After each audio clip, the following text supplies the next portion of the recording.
Diabetes के विषय में थोड़ी हम चर्चा कर लेते हैं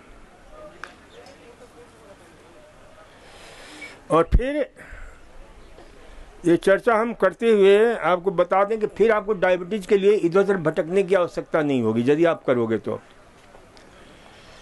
क्योंकि जिन प्रयोगों को हम बताएंगे उन प्रयोगों को हमने आज से करीब 15-20 साल पहले, उससे भी ज़्यादा दिन हो गया, हमने पुस्तक लिखी डायबिटीज नॉट इनक्यूरेबल, मधुमेह लाइलाज नहीं है। और सचमुच में इस रास्ते पर चलोगे तो डायबिटीज से मुक्त रहोगे। डायबिटीज, क्योंकि डायबिटीज के बहुत सारे रूप होते हैं। मुख्य रूप से 3 प्रकार के डायबिटीज हम मानते हैं।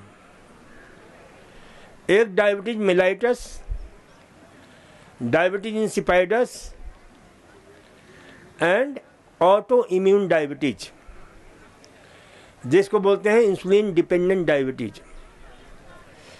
इंसुलिन डिपेंडेंट डायबिटीज भी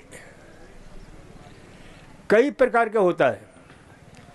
मुख्य रूप से नौजवान जिनकी यंग अवस्था में हो जाता है उसको बोलते हैं लाडा,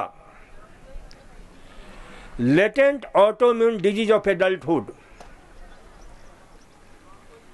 और जो जवानी में होता है बच्चों का,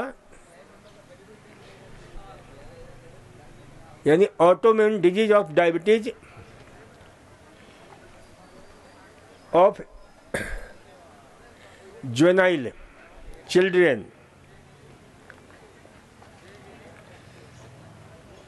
तो ये ध्यान रखो। इसके अतिरिक्त और बहुत सारे डायबिटीज होता है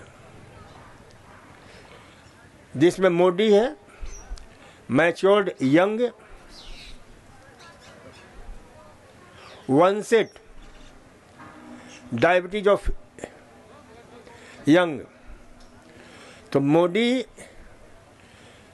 matured young, diabetes of young, ये सब जेनेटिक्स बीमारियां हैं।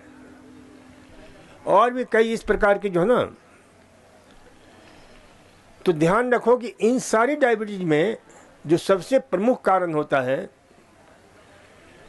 कि आपके ब्लड में रक्त शर्करा की मात्रा बढ़ जाती है, जिसको हम बोलते हैं हाइपरग्लाइसीमिया। तो ये हाइपरग्लाइसीमिया, रक्त शर्करा की वृद्धि, तो ये ध्यान रखा करो कि भाई अब डायबिटीज को डायबिटीज मेलाइटिस क्यों कहते हैं और डायबिटीज इंसिपाइडस क्यों कहते हैं। मेलाइटिस शब्द ग्रीक शब्द है जिसका अर्थ होता है हानि, और मेह होता है मधुमेह, जैसे बोलते हैं ना, यानी पेशाब। यानी सारे शरीर से जो हमारा ऊर्जा का महान स्रोत है ग्लूकोज, जो मीठा होता है, वो क्या होता है, पेशाब के द्वारा बहने लग जाता है। साइफन की तरह, जैसे साइफन हम चलाते हैं तो उसमें जो है निकलता रहता है। क्योंकि ये शुगर जो है, सामान्य भाषा में शुगर हम बोलते हैं, हालांकि शुगर साइंटिफिक शब्द नहीं है। साइंटिफिक शब्द होता है ग्लूकोज। रक्त में ग्लूकोज का लेवल बढ़ जाता है, लेकिन हम कहते हैं शुगर, चलो पूरे विश्व में शुगर प्रसिद्ध हो गया है। तो उससे जो है सबसे बड़ी जो भूमिका निभाता है इसमें 2 अंग विशेष रूप से, वैसे तो कई अंग निभाते हैं, लेकिन लीवर और पैंक्रियास ये बहुत महत्वपूर्ण अंग है। क्योंकि लीवर के द्वारा ही सारे जितने भी हम आहार लेते हैं उन सब का मेटाबॉलिज्म होता है। वहीं उसी के द्वारा जो भी हम खाते हैं वह ग्लूकोज में बदलता है। उसी के द्वारा जब ग्लूकोज अधिक मात्रा में हो जाता है तो वही ग्लाइकोजन में रूपांतरित करके अपने पास रख लेता है और दूसरों अंगों में भी ग्लाइकोजन। जब शरीर में ग्लूकोज की मात्रा कमी होती है, जैसे उपवास करते हैं, ज़्यादा देर तक भोजन नहीं मिलता है, तो तुरंत सबसे पहले काम लड़खड़ाता है हमारे दिमाग का, क्योंकि 25 से 30% ऊर्जा चाहिए दिमाग को, क्योंकि दिमाग सारे शरीर का संचालक है। तो उसकी कमी होने लग जाती है तो तुरंत लीवर को सूचना देता है कि भाई तुम जल्दी से शुगर को भेजो। तो वहां पर ग्लाइकोजन लाइसिस शुरू हो जाता है प्रक्रिया, और ग्लूकोज की मात्रा बढ़ जाती है। बिना खाए भी हमें ऊर्जा मिलता है। तो ये ध्यान रखा करना चाहिए कि भाई इस प्रकार से, और इन सब को, यानी आपके जो ग्लूकोज होता है ऐसे डायरेक्ट हमें ऊर्जा नहीं मिलती है, उसे ऊर्जा में रूपांतरित करने के लिए सारे सेल्स उसका उपयोग कर सकें। ये कौन काम करता है? पैंक्रियास का इंसुलिन। तभी एक एक सेल्स को हमारे ऊर्जा मिलता है, शक्ति मिलती है। अब इस रोग में इंसुलिन की लेवल कम हो जाता है और इंसुलिन कम निकलता है। परिणाम क्या होता है? ग्लूकोज का उपयोग नहीं हो पाता है शरीर में। घटना घटित होती है कि जल बिन मिन प्यासी रे, चारों तरफ अथाह जल है लेकिन फिर भी मछली प्यासे मरी जा रही है। सारे शरीर में अथाह ऊर्जा का स्रोत बह रहा है, लेकिन शरीर जो है उसका उपयोग नहीं कर रहा है। तो ये ध्यान रखा करो कि भाई इस प्रकार से जब इंसुलिन की मात्रा कम हो जाती है, इंसुलिन नहीं निकलता है, या इंसुलिन, 3 कारण होते हैं इंसुलिन के। एक तो इंसुलिन की मात्रा कम हो गई, दूसरा इंसुलिन बिल्कुल नहीं निकलता है, और तीसरा इंसुलिन निकलता तो है लेकिन उसकी क्षमता खत्म हो जाती है, वो नपुंसक हो जाता है। ये उन लोगों में ज़्यादा देखने को मिलता है जो हमेशा कुछ न कुछ खाते रहते हैं। और ये सारे टाइप 2 डायबिटीज के लक्षण होते हैं। और इंसुलिन बिल्कुल नहीं निकलता है, वो टाइप 1 का जो है विशेष जो कारण बनता है। तो प्रायः देखने में आता है पूरे विश्व में टाइप 2 डायबिटीज वाले, और टाइप 2 डायबिटीज में मुख्य कारण है कि लीवर और पैंक्रियास दोनों की जो कोऑर्डिनेशन है, सहयोग है, वो दोनों ही गड़बड़ हो रहा है। मात्र पैंक्रियास ही नहीं, लीवर भी गड़बड़ी है। तो इसलिए लीवर और पैंक्रियास को अच्छी तरह से जो ना नियंत्रित करना बहुत जरूरी है। तो इसे ध्यान रखा करो। तो डायबिटीज में पैंक्रियास की ताकत को बढ़ाना है, लीवर की ताकत को बढ़ाना है, और उसकी ताकत बढ़ाने के लिए घर पर भी आप जाइए तो 2 काम जरूर करिए। एक तो लीवर और पैंक्रियास दोनों का सबसे सरल तरीका आपको बताते हैं, सबसे सरल चिकित्सा। गरम ठंडा कंप्रेस जरूर करिए, एक साथ साइमल्टेनियस होना चाहिए। और ये हम बता देते हैं कि लीवर कहाँ रहता है और पैंक्रियास कहाँ रहता है। लीवर हमारे आपके जो पसली हमारा है दाहिने साइड का, उसके ठीक नीचे होता है, और पैंक्रियास ठीक है हमारे दाहिने साइड की जो पसली है उसके थोड़ा सा कुछ नीचे, वहां पर पैंक्रियास होता है। लीवर दाहिने साइड के पसली के नीचे होता है, ध्यान रखना, अंदर होता है। और पैंक्रियास बाएं साइड के पसली के नीचे होता है, ये ध्यान रखना। तो लीवर पर गर्म सेंक करो और पैंक्रियास पर ठंडा सेंक करो। 3 मिनट रखो, फिर 3 मिनट पैंक्रियास पर गर्म करो, लीवर पर ठंडा करो। तो इससे क्या होगा, ये करीब 4-5 बार करो। तो सीधी सी इसमें यह है कि भाई लीवर को गर्म सेंक करते हो तो वहां पर खून की नलियां फैल जाती हैं, तो तेजी से खून वहां बहने लग जाता है। ठंडा से करते हो तो क्या होता है, खून की नलियां सिकुड़ जाती हैं, तो खून अंदरूनी हिस्से में तेजी से जाता है। तो गरम ठंडा, और गरम होना चाहिए जितना आप बर्दाश्त कर सकते हो, ठंडा होना चाहिए जितना आप बर्दाश्त कर सकते हो। खूब ठंडा हो बहुत अच्छी बात है, फ्रिज का पानी ले लो, फ्रिज का उपयोग इस गरम ठंडा सेंक में करो। तो इस प्रकार से गरम ठंडा बिल्कुल अल्टरनेटिव जब करते हो तो खून का दौरा लीवर और पैंक्रियास के तरफ बहुत ही शानदार ढंग से होता है। ऑक्सीजनेटेड ब्लड, जिसको हम बोलते हैं ऑक्सीजन संयुक्त ब्लड, जिसको सामान्य भाषा में, गंवई भाषा में उसको बोलेंगे शुद्ध रक्त।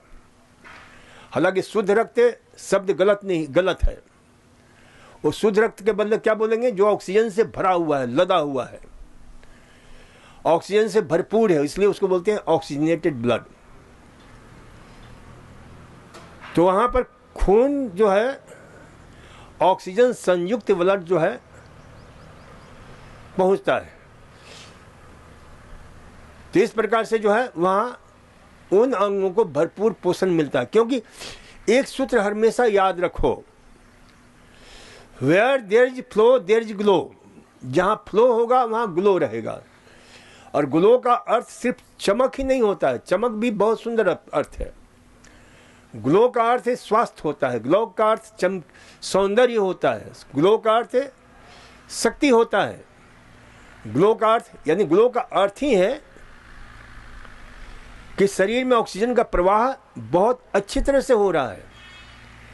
ये ऑक्सीजन का प्रवाह कभी कभी सामान्य आदमी में भी गड़बड़ी जाता है। जैसे हम केदारनाथ की कल यात्रा पर थे, वहां ऑक्सीजन की कमी होने लग जाती है और भयंकर रूप से कमी होने लग जाती है। मेरे को भी थोड़ा महसूस हुआ, क्योंकि थोड़ा सा चलना था, क्योंकि हमने जो है आधुनिक विज्ञान का सहारा लेकर के कल सुबह 7 बजे गए और यहाँ 3:30-4 बजे लौट कर आ गए, बद्रीनाथ और केदारनाथ की यात्रा करके। तो ये जो है ना, जितनी ऊंचाई पर जाओगे आप उतना ऑक्सीजन का लेवल क्या होगा, कम होता जाएगा। और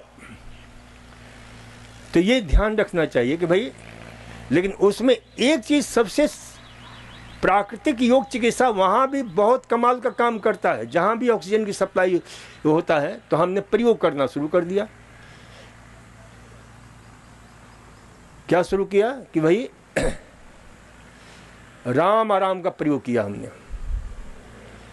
सांस लेते हुए राम, सांस छोड़ते हुए आराम जोड़ दिया। तो जितने देर में सांस लेता उसके दुगने समय में सांस को निकालता, राम आराम। तो राम, ये सब रोग के लिए, डायबिटीज हो चाहे कोई भी रोग हो, तो हर प्रकार के, चाहे मेंटल टेंशन हो चाहे शारीरिक टेंशन हो, क्योंकि जब अंदर राम जाता है, राम अंदर प्रवेश करता है, और राम स्वास्थ्य सुख शांति सौभाग्य का प्रतीक है, तो राम की रोशनी से सारा रोशन होने लग जाता है। और हम दुगने समय में जब निकालते हैं तो वह जितना भी ऑक्सीजन है वो शरीर में जा करके अच्छी तरह से घुलता मिलता है। जहां मात्र 4%, 4.56% की ऑक्सीजन सामान्य स्थिति में जो है शरीर ग्रहण करता है, वैसी स्थिति में ऑक्सीजन ग्रहण करने की क्षमता हमारी 10 से 12% हो जाती है। राम आराम, आराम राम आराम। और इस प्रकार से हम गिनते हुए, हालांकि कुछ ही कदम चलना पड़ा लेकिन ऊंचाई पर था। तो इसलिए जो है ना, उस ऑक्सीजन, और वैसे भी ऑक्सीजन का अभाव होता है वहाँ पर, तो वहाँ ऑक्सीजन के अलग अलग लगे रहते हैं, लेकिन हमने प्रयोग नहीं किया उसका कि जिनको ऑक्सीजन कमी होती है तुरंत वहाँ पर व्यवस्था है। तो इस प्रकार से जो है ये ध्यान रखो कि भाई राम आराम का प्रयोग करते हो, राम के साथ सांस को अंदर लेना, आराम के साथ सांस को बाहर निकालना। राम स्वास्थ्य, सुख, शांति, सौभाग्यशील, समता, सौजन्यता, सहृदयता की प्रतीक है। तो इसलिए जो है ना, और आराम क्या है? आराम प्रतीक है जो भी हमारे शरीर के अंदर टॉक्सिक मैटर है, मॉर्बिड मैटर है, पॉइजनस मैटर है, टॉक्सिक थॉट्स है, काले धुएं के रूप में बाहर निकल गया। राम आराम। तो इस प्रकार से जो ना, जब भी मौका मिले चलते उठते बैठते करते हो ना, तो बड़ी दिमाग शांत रहता है, बड़ा दिमाग में जो है आनंद की अनुभूति होती है। तो ये ध्यान रखो कि जब हम गर्म ठंडा सेक करते हैं तो उस अवस्था में भी, क्यों चलते फिरते तो हम गर्म ठंडा सेक नहीं कर सकते हैं, ऑक्सीजन का लेवल हम क्या करते हैं वहाँ पर बढ़ा देते हैं उस अंग विशेष में, और ऑक्सीजन जहाँ मिला, जहाँ ब्लड फ्लो सही हुआ, where there is flow there is glow, वो धीरे धीरे लीवर और पैंक्रियास की क्षमता बढ़ती चली जाती है। तो ये ध्यान रखा करो कि भाई ये गर्म ठंडा सेक पैंक्रियास का घर पर भी जाकर कर सकते हो। दूसरा जो है, यदि घर पर संभव हो तो गर्म ठंडा कटी स्नान भी ले सकते हो, मिट्टी की पट्टी भी ले सकते हो, और पेट को हमेशा साफ रखा करो, एनिमा।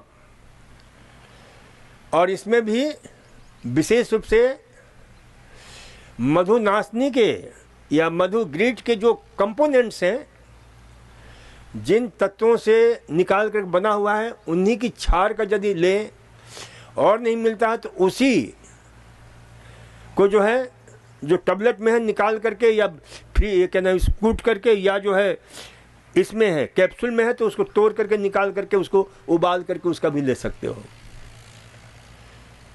और वो भी नहीं मिले तो सबसे बढ़िया है नीम और करेले के पत्ते का रस, नीम या करेले का फल के रस निकाल करके मिक्सी में और उसका भी ले सकते हो। तो ये जो है ना, जो शुगर को, लेकिन ध्यान रखना कि मिक्सी वो 2 दिन तक जो है ना उसको अच्छी तरह से पहले, नहीं तो जो भी बनाओगे उसमें सब करवा करवा लगेगा, तो उसको साफ कर लेना अच्छी तरह से। तो इसलिए या तो पीस करके कूट करके निकाल दो, या सबसे सुंदर तरीका है कि उन सबको उबाल दो पानी में, तो उसका सत्व उसमें चला जाएगा, उसको छान करके उसका एनिमा आप ले सकते हो। करेला है, चिरायता है, कुटकी है, आपके जो है ना गिलोय है, ये सब एंटी डायबिटिक होते हैं। तो इन सब को जो ना कूट छान करके रख लो, उसका काढ़ा बना कर ले लो, या यहाँ पर मिलता है चूरन उसके, तो उसकी जो है काढ़ा बना कर ले लो। तो ये जो है वह आपके शुगर को नियंत्रित करने में बहुत सहायता करता है। तो इसका एनिमा, इसका रोकने वाला भी एनिमा ले सकते हो, रिटेंटिव एनिमा जिसको हम बोलते हैं। कुछ देर रोकने का प्रयास करो, रस को कॉन्सेंट्रेट रखो, और कॉन्सेंट्रेट जो है उस जूस को नीचेस्ट पोजीशन एक तरीका देते हैं एनिमा में, जिसमें जो है छाती और घुटने के बल लेट जाते हैं, पेट के बल लेट करके वज्रासन में बैठ करके, और हाथ को यानी कोहनी के बल लेट करके, जिसमें हमारा हिप्स ऊपर हो जाता है, और उसमें धीरे धीरे उस रस को चढ़ाते हैं गुदा द्वार के द्वारा, और उसे रोकने का प्रयास करते हैं। उसको बोलते हैं नी चेस्ट पोजीशन। तो घर पर ये कर सकते, क्योंकि प्राकृतिक योग और हमारा ये चिकित्सा, आयुर्वेद, पंचकर्म चिकित्सा, इन सब का बड़ा सुंदर समन्वय है। और इस त्रिवेणी का जो है प्रयोग यहाँ पर होता है, जिससे आपके स्वास्थ्य की रक्षा भी होती है और रोगों से मुक्ति भी मिलती है। यही है मुख्य इसका लक्ष्य। स्वस्थस्य स्वास्थ्य रक्षणम आतुरस्य विकार प्रशमनम च इति योग निसर्ग आयुर्वेदस्य मूल प्रयोजनम। ये मूल प्रयोजन है इसका, तो ये ध्यान रखना चाहिए। तो उपचार में ये चीजें हमने बता दी आपको। आसन में ध्यान रखो, और भोजन, देखो भोजन इसमें बहुत महत्वपूर्ण है। तो हमने खास प्रकार के आहार का रिसर्च किया है, खोज किया है।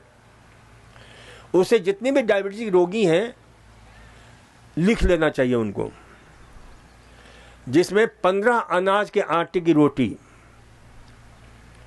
जौ है, चना है, गेहूं है, मूंग है, मोठ है, ज्वार है। तो ध्यान रखा करो कि भाई हम एंटी डायबिटिक आटे की रोटी देते हैं यहाँ पर, जिसमें 15 अनाज होता है।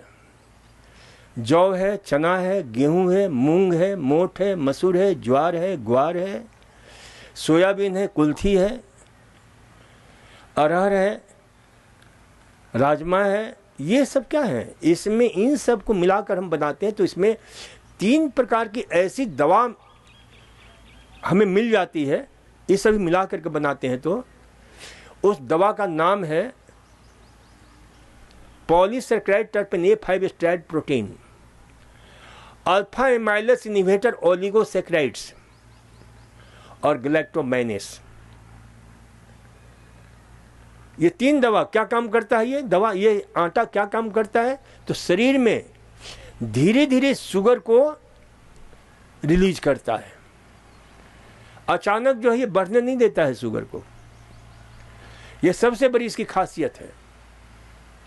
लेकिन ध्यान से सुन लो डायबिटीज वाले, यदि आपको डायबिटीज के कारण रीनल पैथी है,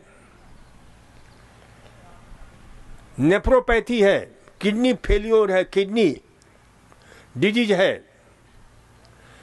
तो उन लोगों की इस आटे की रोटी नहीं देना चाहिए। उसके लिए हम अलग प्रकार के आटे का हमने आविष्कार किया, जिसमें जौ है, ओट है, कुट्टू है, ज्वार है, आपके जो है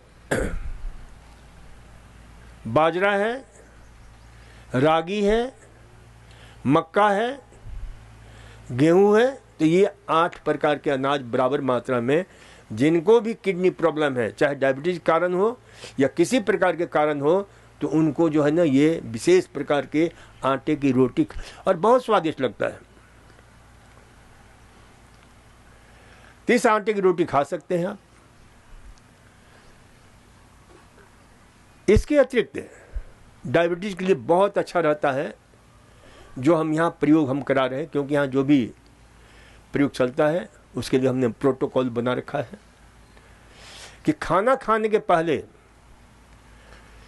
करेले का रस ले लो, और खाने के साथ में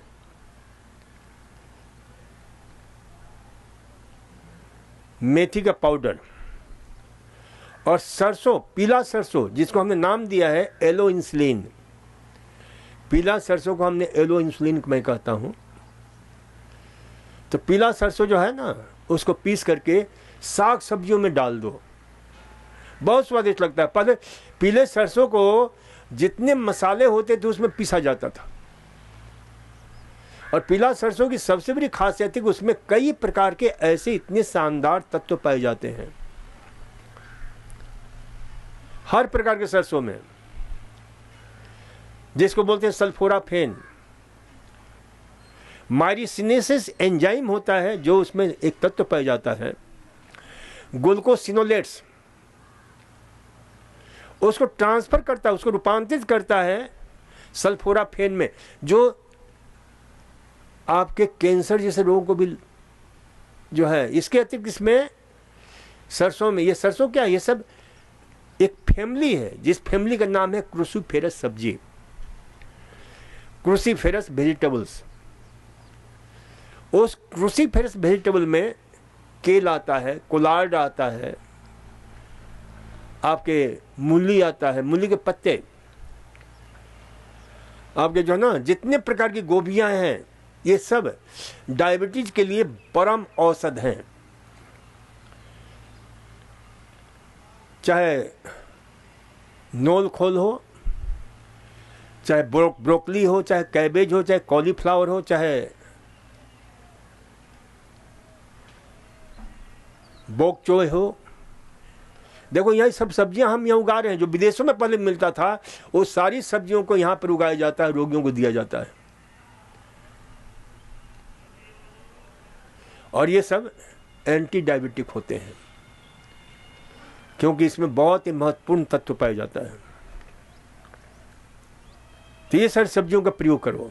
लौकी है, टिंडा है, तोरी है, इनके जूस।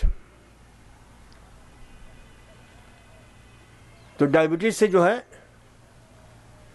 100% मुक्ति मिलती चली जाती है यदि आप अपने जीवन शैली को ठीक कर लें।